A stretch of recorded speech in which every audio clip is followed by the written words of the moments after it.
Hi, and welcome back to the another video for our comic book camp.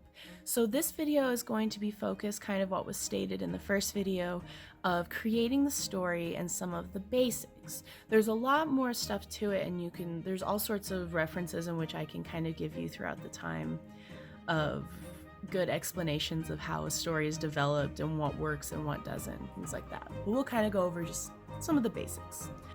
There's two ways in which a story is built. It's either a stranger comes to town or a hero goes on an adventure, and sometimes it's a combination of the two.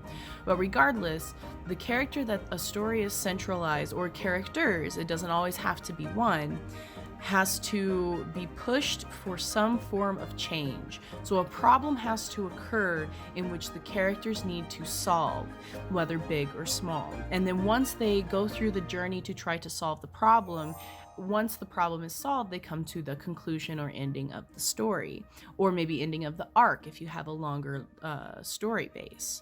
So the curve kind of goes of the start point, it goes up, and the biggest part is the journey to it, and then towards the end of the bell curve, it's going to be like we come to the peak in which we know that the problem is about to be solved, and then we get to the solve and the end and the moral.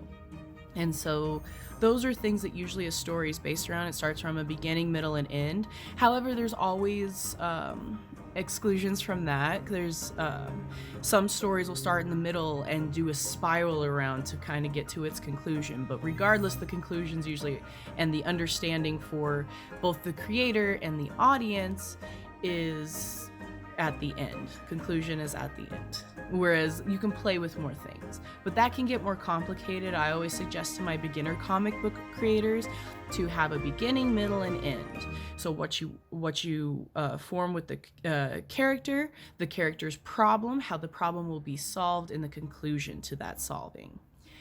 And then we have relatability. So for a lot of comic book creators, one of the biggest things that we have to address is how relatable is the characters, how relatable is the setting, and how can the audience connect with your story.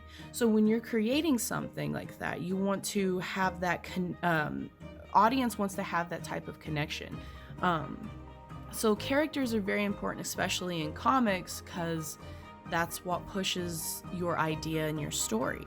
Usually it's the characters that push the idea or story forward. You need characters in order to interact and form what you want it to form. And characters don't have to necessarily be human, they could be monsters or animals and things such as I suggested many a times before, but they need to push the story and the idea that the creator has forward. So characters are super important, and you want them to be effective.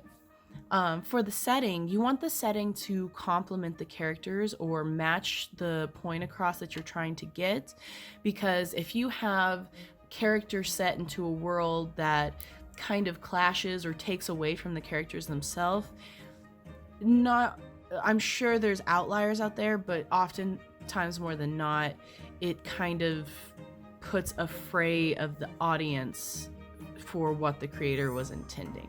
So it's always good to, when you create your characters, have a setting that kind of fits around that and suits the purpose of your story. Then there is the moral of the story. The moral of the story is the drive end goal. So if you have a character starting at one point, at the end of it, the idea and moral that you're trying to get across in a story, whether big or small, the character has to learn and conclude to that moral. So morals could be, it's good to be kind. Maybe character was violent and then learned, oh, I should be kinder. It could be something more complex or simple. The morals can be all dependent on the creator, but it's good to have a moral or end goal for your story. So moving from some of the basics from story, we move into the importance of pre-production. Pre-production is probably, I would say, the most crucial and important part of creating a comic. Before we even get to the page, it's good to have a really good understanding of our characters, our setting, and our story, and all of the bases in which I have touched on. Now, there can be some things that are like you're not quite sure as you're going, but it's good to have a clear vision. So, know what your characters are going to look like, know their attitude, how they act, and where you want them to go. After I have that, I usually write down the notes that I have. Like, I write down like a mad person. Not everyone, people are a lot more organized than me oftentimes.